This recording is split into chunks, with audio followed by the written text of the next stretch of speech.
Welcome to Issues with Cartoons, the comics and cartoons show. My name's Kyle. My name's Carl. And we are here for another talk and draw to commemorate the release of the Fantastic Four First Steps teaser trailer today. Yeah, exciting day. So we're gonna draw some Fantastic Four stuff. Yeah, it was a big day. I feel like we were both like, every day we were like, is it out yet? Is it out yet? I was. Then yesterday they said, it'll be out tomorrow. And then you said, is it out now? And I said, no, it's out tomorrow. We've been anxious for this to show up. And now it's here. Yeah. It feels like I've been following all the false rumors online too. Like, I keep falling. I'm old, so I keep falling for all the AI trailers, keep throwing me off, and I'm falling for like everything along the way. But I'm glad it's finally out, and me and Kyle have both seen it. Yeah, I watched it. I watched it pretty much first thing this morning. My kids woke me up like 20 minutes before it dropped, so I was there for the countdown and everything. What did you think, Carl? General impressions. I really like the retro futurism. Like, yes, I like that it's in the 60s and it's also in the future. And I like that timelessness, and we haven't seen that before in a Fantastic Four film. They all lean towards hard sci-fi or a superhero film. This is a new take. Yeah. And we have mostly the same opinion, I think, about the previous attempts at Fantastic Four in live action. You might look a little more favorably on the Tim Story movies than I do, but I still enjoyed those. I think this was, based on the first impressions, a lot more kind of what I was hoping and expecting out of a Fantastic Four movie with the premise they kind of set up. So. Yeah, what did you think of the Thing? Let's just go character by character, maybe. I love that. I love that as a structure for this. So Ben Grimm is a top 3 Marvel character for me. Yancey Street. I love Ben Grimm. Yancey Street. And Sorry. I've never seen is it Eben or Eben? What's his name? Is it Master Backrack? The guy from The Bear who plays him. Oh yeah. He is the guy from The Bear. You're right. Wow. I've not. Yeah, and the first time you see Ben Grimm, he's cooking, which I thought was funny. I didn't make that connection. But I've never seen The Bear. And I've never seen him in anything. So this will be my first time seeing him in a role, and from what I saw, I thought he looked great. I think I wasn't sure how much CGI to expect. I'd kind of heard different things regarding whether how much it was going to be practical versus CGI, but I think it worked well. I love that we're getting a super comics accurate design. I know. I read an interview with Chris Somney. It was actually in the back of his Firepower series he did with Robert Kirkman. Mm-hmm. And he talked about the Fantastic Four, and he talked about how when Kirby drew Ben Grimm, he didn't put teeth in him. And when other artists draw the Thing with teeth, it throws Chris Somney off. This version didn't have teeth, so that's how true to 60s Fantastic Four we are being, which I appreciated. And they could have ran off with the design for the Thing. They could have updated it, made the brow larger. Like they always want to. Yeah, make the proportions larger, but I'm glad you bring it up that it's classic thing, because It's Kirby's thing. Right. Yeah. They didn't change the design at all, really. It's kind of like... I thought it looked great. Yeah, and with stuff like Guardians of the Galaxy, it's like, I didn't know if they were just going to go, step one with the redesign, but they're just... I feel like for once on film, they're like fully embracing what Fantastic Four is. It really seems to be. Whereas, like, Josh Trank, like, took it and tried to make it like a sci-fi film. Yeah.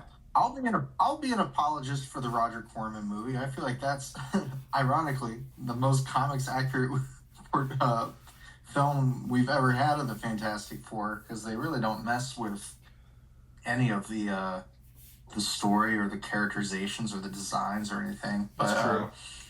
And even the Tim Story ones, they mess with the origin, and they mess with a little bit of the character designs and the costume, and certainly some of the character relationships they mess around with a little bit. But this one so far, based on what little we've seen, and we have only seen a little bit, seems to be pretty faithful, which is not the most important thing, but it does give you some confidence. Yeah, I don't know. Like, we won't know till it comes out, and that's just how these superhero movies are. I love participating in all the conjecture and all the like online discussions. Like, I'll probably be on Reddit, posting stuff on Reddit, and I love getting caught up in the hype of all these things. But at the end of the day, it is a superhero movie, and I've been promised things before, like Dark Phoenix, and it doesn't always happen how you want it to. We'll see. You mean you haven't been fully satisfied with an adaptation of Dark Phoenix? No. Not at all. Like, stop messing it up. Like, either, like, don't adapt it, or... Yeah. Or get it right. Like, you've had... What? We're going to be on... By the time they do it again, it'll be Dark Phoenix Movie 3. Like... Right. Probably the most adapted, like, Big Two comic book story, right? I mean, that isn't an origin story. I feel like between the animation and live action, I feel like they just keep going back to that well. But, you're right. Anyway, no, you're not wrong. Back to the Fantastic Four. To your point, though, like, they tried Galactus before. Yeah. And the Cloud tried to do their own thing, and now we're getting, like, OG Galactus. And he looks, the little tease we got from the, was it the Comic-Con footage? I think so. And the little tease we got today, it really does look like they're just going for it. And I know that the girl from Ozarks is supposed to be Silver Surfer. We haven't seen anything from that yet, but I'm looking forward to that. I don't know if we've heard about Jeffrey Wright being involved as the Watcher in this. I kind of assume he'll be there. I don't know. I kind of assume with Galactus and Silver Surfer, I assume Jeffrey Wright's just gonna show up as Uatu, but that would feel right. That would feel right. That would feel right. And I would feel good about that. I enjoy that portrayal in the What If series. I mean, like, I really like the What If series. I know some people don't like the CGI animation, but I really don't mind it. I think it was the animation that probably got me to lose interest. I tried most of season 1, but I also just got busy. I have 2 young kids at home, so yeah. I have to kind of be judicious with what I spend my time watching. But okay, so we talked about. Any more you want to say about Ben? I love Ben. I wish the voice was raspier, and that's kind of my whole thing. I imagine Ben Grimm is like this tough New Yorker. He is Jack Kirby's younger self personified. He's the younger version of Jack Kirby personified. So, like, I always imagine Thing is like a little bit more gruff, and I don't know if it was the line about the garlic was a little too silly for me, but like I wanted a little bit more from the voice. Now, to be fair, this is me watching one scene from a trailer. You know, Right. The rest of the movie could very well be very different. So I'll wait and see. And yeah, I think that's a fair criticism, but also I think you're coming at it from an honest and realistic space. I think the characterization, I think, of the thing seems pretty honest to me. It seems pretty spot on to me. Like the line I specifically think about is when he's talking about, they show the footage of him and Reed calls him the best pilot, and Ben jokes, "Oh, you mean the best looking?" Which is like a whole like ongoing thing with Ben Grimm, is he becomes this hideous monster when he was this hotshot pilot. Right. And I don't know, and then you see that scene of him looking in the window at his old face on TV, and I don't know, just the tragedy of Ben Grimm mixed with the kind of lighthearted uncle of the Fantastic Four, I think is seems to be there. So I'm again pretty optimistic. Yeah, it's almost pointing towards this man, this monster. You know, that scene where he's looking in the, he's looking at the store window, and he's kind of reflecting on himself. Are you talking about that, like that moment? Yeah. That's the oldest comic. That's the oldest comic I own, and I should have brought it downstairs with me. But I love that comic, issue 51, which actually takes place right after the Galactus trilogy. So appropriate enough. Okay, so we talked about Ben Grimm. Okay. Who do you want to talk about next? Let's jump into. Let's talk about Johnny. Johnny, when Joseph Quinn was announced as Johnny Storm, I remember seeing a lot of people online kind of shit talking about Joseph Quinn being cast as Johnny. I don't know. I didn't understand. Typical. I've seen him. Oh yeah, because of the internet. That's why. Right. Right. I know he was in Stranger Things. I have not seen his season of Stranger Things yet. I saw him in Quiet Place Day One. Thought he was great. And that's my only exposure to him. I thought he looked really good. I thought so too. I was honestly less impressed with the CGI on the Thing and more impressed with the CGI when Johnny was flying.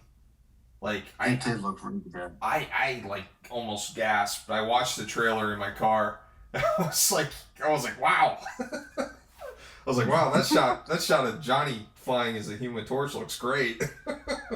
And the shot of him like flying into space, like in orbit, and him, flaming out.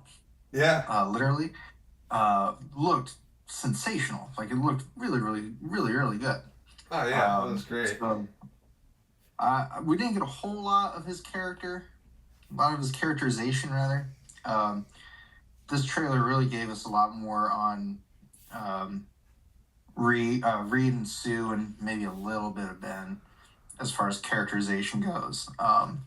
But Johnny's the one, I think, of the four that we have the most to learn about how they're going to approach his character. But I like that Stu kind of says Johnny is just Johnny, and I'm excited to see more of him. Yeah, they just had that quick shot of him wearing like the astronaut outfit and stuff. You're right. You're right. In terms of the other characters in the trailer, he's very underplayed. He's very underplayed. Yes. But he tends to steal the spotlight, I feel like, in film adaptations because his power set is so cool. Like he can. And he's such like an outgoing character, and yeah, you're right. Do we want to talk about Sue next? Sue? Sure, I want to talk about Sue next. I love Sue. What are your thoughts, Vanessa Kirby. Vanessa Kirby, I've seen her in the Mission Impossible movies. That's really my only exposure to her. I know she's also in the Fast and the Furious movies, but I don't watch those. Um, uh, really has a potential to be one of the better characters in the movie, I think. Like, she seemed really solid in the role. I thought, she played off of Pedro really well. And I don't know. I like her confidence, her steadfastness, her, like, she obviously is, like, you know, really supportive and everything like that. I think she's going to be really good. I thought this was. We saw a little bit of her powers too, and I thought those looked good. Oh, where she was kind of fading on the spacecraft with Reed and stuff. That's like really the only shot we get of her being invisible, right? Yeah, I'm trying to remember if we saw a force field or anything. I don't think we did. But that's okay. We'll move opportunity for that later, I'm sure. What were your thoughts? I don't know. I would love it if we got a shot of her in like her blue form. Kind of. And when I say her blue form, there's kind of like where she's invisible and she's interacting with something in the scenery in some of the older comics. And Sure. And if there's a way to portray that on film where it's like we know she's there, the audience knows she's there, but the characters themselves don't. I think that would be really cool because like a lot of the other films just cut to her being invisible, or they cut to her using her force field powers. Right. So I would like, I don't know, at least a reference to that maybe. I don't know, maybe that's asking too much. Well, I mean, they seem to be pulling a lot visually from those 60s books, so I'm not convinced that it won't happen. I mean, it very well could. I liked her line when, like, Reed's talking about how the last time we went into space, like, you became invisible. And when she's going through the whole group, she says, and I'm right here. Like, I don't know, again, just showing, like, it was a good way for, like, the one who turns invisible is the one who's present, is the one who's, self-aware and like there for everybody. Like she's not far from it. I don't know. I don't know how to articulate it, but I did like it. I think it's a cool version in that we're stepping away from like Jessica Alba's version where it's like she's just a teammate. She's just like another teammate on the team. And it's like really, it's really putting the spotlight on her as like the mother. They almost aged her up. You know what I mean? Right. That's fair. And I think, one of my criticisms of the Tim Story movies is that she was sort of reduced to just kind of like the pretty one. Right. And she was reduced to the object of affection for the main antagonist and protagonist to fight over. And I always hate that. No, she's more than that. And I feel like we're on our way, based on what I'm seeing. I feel like we're on our way to a more well-rounded character portrayal. That, by the way, is no knock on Jessica Alba. No. I think Jessica Alba's great. Jessica Alba is a great performer, is a great actress. I think she just had material produced by a bunch of men in the early 2000s. Yeah. And unfortunately, that didn't serve her too well. Oh, I just bumped my camera. Beg your pardon. Who are you drawing there? I'm drawing Doom. Look at that. We're going to talk about Doom. Yeah, you're drawing Sue. We're talking about Sue. I am drawing Sue. We are talking about Sue. All right, so we covered all the members except for Reed and Herbie. Except for Reed. Creed and Herbie. I don't have much to say about Herbie, but I don't either. Yeah, but he is a member. What do you feel about Pedro Pascal's Reed Richards? I kind of, you asked me my initial thoughts on the trailer, this morning, Yep. and that, honestly, probably the thing I was most impressed with was Pedro Pascal's voice. Yeah, he's, I can tell he's kind of doing his own thing with it, but he's also embracing, like, that he's the father scientist of this team, and I think the voice he came up with for the character is great. Oh, very 60s, didn't it? Yeah. Felt very 60s. And what was the line where he's like, and we're always here at dinner at 7 on the dot. 7 o'clock on the dot every Sunday. Yeah, that was fantastic. Pun intended. Yeah. Pun. Yeah, honestly, he was great. I always kind of had faith in the casting of him. I know a lot of people were unimpressed, I guess I'll say. I think it's mostly John Krasinski fans who were disappointed and were taking it out on poor Pedro. But I was optimistic about him, and I feel like he's, just in the little bit that we saw, I think he showed himself to be the right pick. Oh, for sure. Interesting that he's the one who we didn't see any hint of powers from. I could speculate as to why that is, but budget.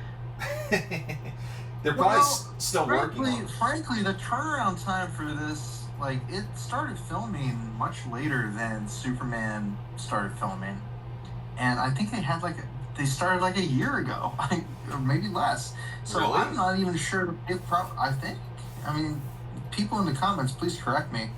I want to know. I want to make sure I get that right. But my understanding is, like, the turnaround time for this is a lot quicker than the Superman movie. So I'm not totally convinced that all the effects are done. Right. We're 4 months away, 5 months away. What is it? It's 5 months away. So I mean, there's time, but I kind of expect to see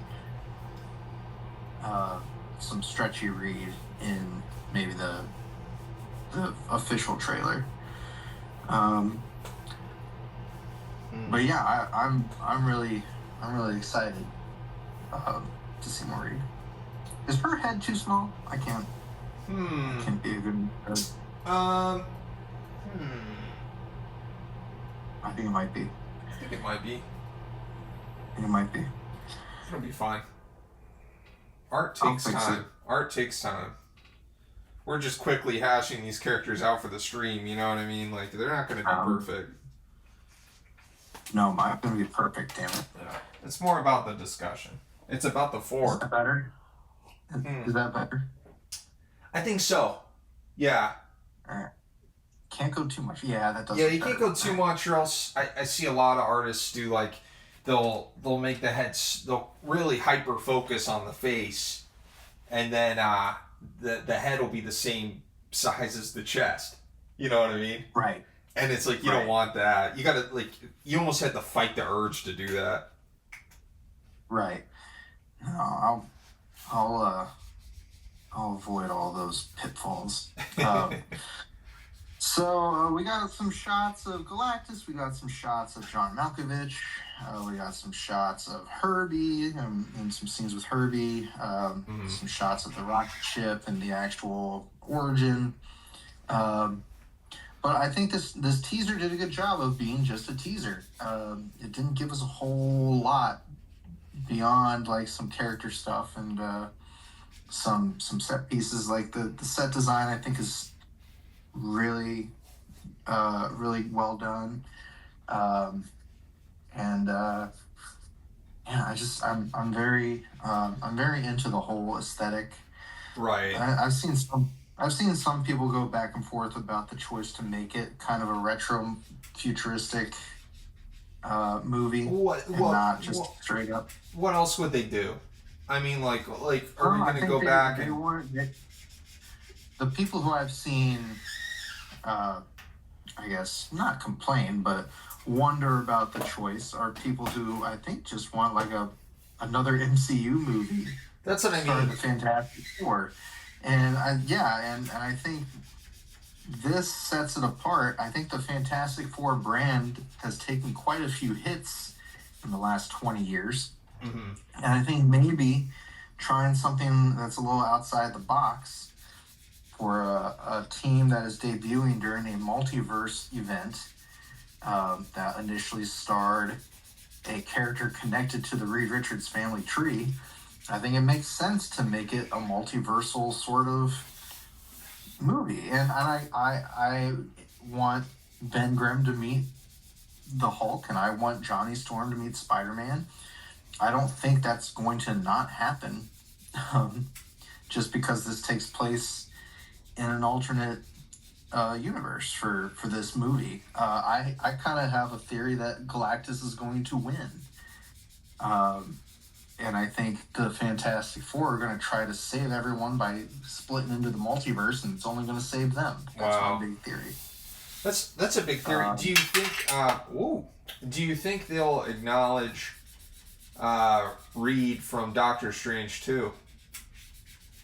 Do you think that'll be part of it? I don't know if that'll be in this one or not. I think they're going to be acknowledging the multiverse, obviously, especially if they transport the Fantastic Four to another dimension. I'm wondering if the accident that creates their powers is less of them being astronauts and more of them getting sucked into another dimension. I hope, personally, that they're two separate events. Like, I want to keep my multiverse and my Fantastic Four origins separate. I do too. I think the big misstep in the Josh Trank and Tim Story movies is mucking around with the origin. Right. You don't need to mess with it. There's nothing about it that needs to be changed. I mean, you can try to convince me that we know there aren't cosmic rays and that there's no reason that going into space would give them superpowers, so we have to overcomplicate it. Mm-hmm. But like, you know, I think it can still work. Another fun little pet theory I have is that I think it could be that the reason going into space gave them superpowers is because of some cosmic rays from Galactus. I've always kind of thought those should be tied together. We'll see if that proves to be accurate or not. Okay, Carl, do I keep this in blue pencil since she's the Invisible Woman, or do I start inking her? That is your choice. You can always copy your file now and make two versions. Just do like a second layer. Yeah, duplicate it. Do the invisible one and then do the standard suit. Why not? All right. We have these digital tools. We might as well use them. Well, some of us do, Carl. Yeah, I'm too archaic for it, if you haven't noticed, audience. Old man Lucas over there. Yeah. Yeah. Worth mentioning to anyone watching this, if you haven't listened to our show, this week we talked about, we've been covering Avengers Earth's Mightiest Heroes, the show from 2010 by Josh Fine and Chris Yost. And this week we talk about episode 5, which includes the debut of the Black Panther. And to commemorate that debut, we did read an issue of the Fantastic Four, the classic 60s Fantastic Four run by Stan Lee and Jack Kirby. Mm. And actually it was it was 2 issues that we read. So if you want to hear us talk more about the Fantastic Four, particularly that run of comics, check out our newest episode on Spotify and YouTube. That's right. Issues with Cartoons. Issues with Cartoons. That's right. That is right. And yeah, and we do bring it Fantastic Four up quite a bit. I think a lot of that too is some of it's a personal thing for me right now. I'm reading a lot of the older '60s Fantastic Four, along with all the awesome Avengers storylines we cover. We're covering like a ton of classic Avengers and a ton of the early goings on of the Marvel Universe, right? Yeah, and you kind of started the Fantastic Four reread kind of independently of all this, but it's just happened to dovetail nicely into the conversations we've been having, because we bring it up. I think every couple episodes it comes up. I can't help it. I can't help it. No, but like a lot of it is pertinent because like we cover Kang. We actually read another Fantastic Four issue when the Kree show up. And we're going to read more yet that relates to the show that we're watching. I think it's great. It's great context. It is. I've read it before. It is one of the best runs of that era. It's just incredibly imaginative and well conceived and fleshed out, and there's a reason we still talk about it. There's a reason they're using it as the basis for this movie coming out. Right. Yeah, it's Stan Lee and Jack Kirby really like operating at peak powers, you know? It's like before Stan Lee and Jack get like caught up in the bureaucracy of their careers. They're kind of just making this like incredible comic at Marvel together in the 60s. Yes. You know? Yeah, and we read quite a few 60s books by those two creators. Right. Even. And I think there's just a different kind of magic when we read those Fantastic Four comics. It's just, I don't know, it's hard to articulate what it is, but it's undeniable, I think. It hasn't been replicated since. You know, it really was. It was lightning in a bottle, and it's crazy to me how much like modern stuff is still riffing off of it, like all this time later. Like for example, like this new film, the Venture Brothers, borrows heavily from the Jack Kirby, Stan Lee stuff. Oh, that's funny. Yeah. Have you read any of the Ryan North run that's been out recently? I've seen some of the covers, and I'll be honest, it intrigued me. Just the price point that like current books are at. Like I'm very picky about what I get, but it's on my radar. I'm told it's very good, and I do see a lot of chatter kind of confirming that it's very good. So that might be something that down the line I investigate on my own time. Because I do love these characters, and I want to read more of them. For me personally, the Stan Lee Jack Kirby stuff is definitive. The most contemporary run I've read is the Mark Miller Brian Hitch run. Really? I've not read that one. Yeah, the art is incredible. Yeah. So you've not read the Hickman Eaglesham stuff? I read Hickman's Secret Wars, which I know ties into that, right? It's sort of the culmination of Doom versus Reed that he sets up in his Fantastic Four run. Yeah, I haven't read Hickman's Fantastic Four, and that's another one that's has high praise that I hear about a lot. A lot of people, a lot of Hickman fans, that's their go-to. You'll hear it one more time here because it is very good. I have read it, and it is very good. I know you're kind of hit or miss with Jonathan Hickman generally, but I don't like to say that publicly. Well, that's okay. I don't mean to out you. I'll say it too. I'm hit or miss with Jonathan Hickman. I'll say it, and you don't have to take the heat for it. I find Hickman has a lot of very good ideas, and I find him best read in big chunks. So That a lot makes of times sense. I will wait to read a Hickman book until more of his come out. And then by then I forget that it existed. That's what usually happens. But that's okay. Oh, you know what? I should maybe put an effect on this hand. I'll remember that later. Well, Carl, listeners don't know this, but the reason we were able to accomplish this is because both of my kids are down for a nap. And one of them just woke up. So I am going to bounce and finish this on my own time.